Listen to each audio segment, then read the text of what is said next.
Hello guys, कैसे हैं आप सब लोग। मैं अंशुल शर्मा एक बार फिर से आपका स्वागत करता हूं आपके प्यारे से चैनल में, जिसमें आज हम शुरू करने वाले हैं क्रिएटिंग एन इंक्लूसिव स्कूल, जिसमें आज आपका टॉपिक रहेगा समावेशी शिक्षा। इंक्लूसिव एजुकेशन क्या है, इसका मीनिंग क्या है, इसका अर्थ क्या है, जो कि 2018 में आपका प्रश्न पूछा गया था। ठीक है, समावेशी शिक्षा क्या है, पहला ही यूनिट का पहला ही प्रश्न है, जिसमें हम इंट्रोडक्शन टू इंक्लूसिव एजुकेशन पढ़ रहे हैं।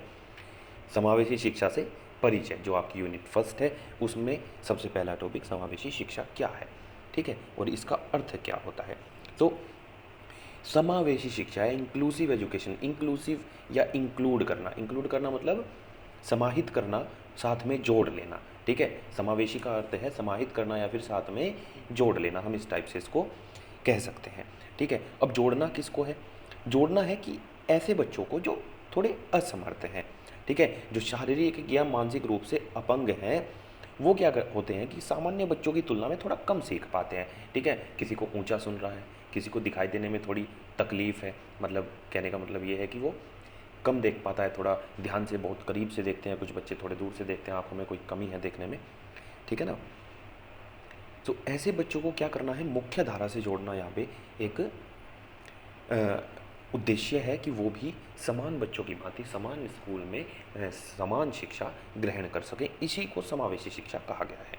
ठीक है, मुख्य धारा का मतलब ये है कि नॉर्मल शिक्षा, जैसे एक क्लासरूम है, वहाँ पे सब नॉर्मल बच्चे बैठे हैं और अध्यापक पढ़ा रहा है, दैट इज़ नॉर्मल शिक्षा, उसको हम बोलते हैं मुख्य धारा। सो ऐसे असमर्थ बच्चों को भी क्या करना है, यहाँ पे समावेशी शिक्षा का जो उद्देश्य है वो है मुख्य धारा से जोड़ना। ठीक है ना, अब इसकी जो स्थापना है, इसकी जो शुरुआत है, वो 18वीं शताब्दी के मध्य में हो गई थी, जिसमें वहाँ पे ये देखा गया, उसमें ये महसूस किया गया, विचार आया मन में कि भैया ये जो अलग थलग पड़े हुए, जैसे कि कोई एक पैर पैर से अपंग है बच्चा, ठीक है, उसको विद्यालय नहीं भेज रहे थे, सामान्य बच्चों के साथ नहीं बैठा रहे थे, तो ये हम कहते हैं कि मनोवैज्ञानिक दृष्टि से भी, सामाजिक या आर्थिक या फिर शिक्षा की दृष्टि से भी क्या है, गलत है। उन बच्चों के साथ अच्छा नहीं हो रहा, क्योंकि वो सामान्य बच्चों के साथ में सीख सकते हैं और देश की उन्नति में अपना योगदान दे सकते हैं और खुद भी अच्छे नागरिक बन सकते हैं।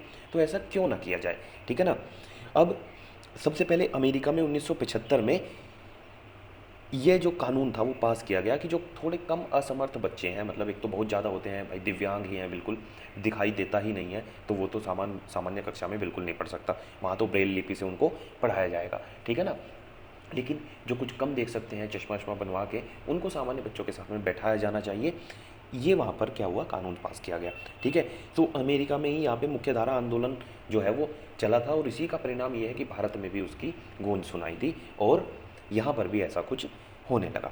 ठीक है ना, सो इनका जो मेन मकसद है कि वो कुछ कम असमर्थ जो बच्चे हैं उनको मुख्यधारा से जोड़ना इनका उद्देश्य है। ठीक है दोस्तों, सो इनके 3 उद्देश्य जो मेन है मैं बता रहा हूँ आपको, इन नोट करते चलें, आप नोट करते चले, जो मैं बोल रहा हूँ उसको नोट करते चलें। पहला क्या, प्रत्येक बच्चे को उचित शिक्षा मिले। दूसरा, बच्चे की वास्तविक शैक्षिक आवश्यकताओं को पूरा करना है।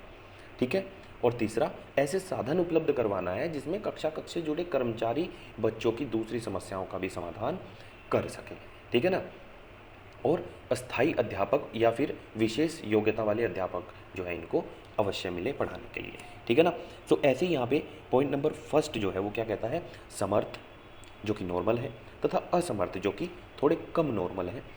ठीक है, जिनमें थोड़ा कुछ डिफेक्ट है, अंग से लेकर, या कि उनको मतलब श्रवण बाधिता है, कम सुनते हैं, वो थोड़ा ऊंचा सुनते हैं।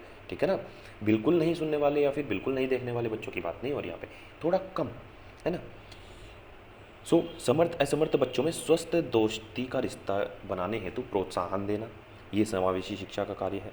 इस बात की प्रेरणा देना कि असमर्थ बच्चे भी इसी समाज के अंग हैं, वो अपने आप को हीन न समझें, ठीक है, छोटे न समझें, अलग न पाएँ, इसी समाज का वो भी एक अभिन्न अंग है और उनका उत्तरदायित्व भी उतना ही है जितना कि सामान्य बच्चों का। ठीक है, पॉइंट नंबर थर्ड, प्रत्येक बच्चे को इस प्रकार की शिक्षा देना कि प्रत्येक बच्चा एक दूसरे से भिन्न होता है तथा सभी की आवश्यकताएं अलग अलग होती हैं। ठीक है ना, उन सब को ध्यान में रख के एक ऐसी शिक्षा प्रणाली यहाँ पे लेके आना जो कि उनका समान रूप से सर्वांगीण विकास कर सके। जहाँ तक संभव हो असमर्थ बच्चों को सामान्य कक्षा में शिक्षा दी जाए, जितना भी समर्थ हो पाए, जितना भी यहाँ पे मतलब हम कर सकें उतना उनको सामान्य कक्ष में शिक्षा मिल पाए। फिफ्थ, प्रत्येक बच्चे पर व्यक्तिगत ध्यान देना ताकि वह अपने आप को हीन न समझे। ऐसा ना लगे कि भैया अरे नहीं यार, ये तो मुझे तो ऊंचा सुनाई देता है, मैं तो बेकार हूँ, नकारा हूँ, निकम्मा हूँ, ऐसी हीन भावना उसके मन में ना आए। माता पिता एवं अभिभावकों की समय समय पर सलाह लेते रहना चाहिए, ताकि या फिर उनको सलाह देते रहना चाहिए ताकि बच्चे का जो विकास है वो कहीं भी बाधित ना हो, रुके ना किसी भी क्षेत्र में, ठीक है ना।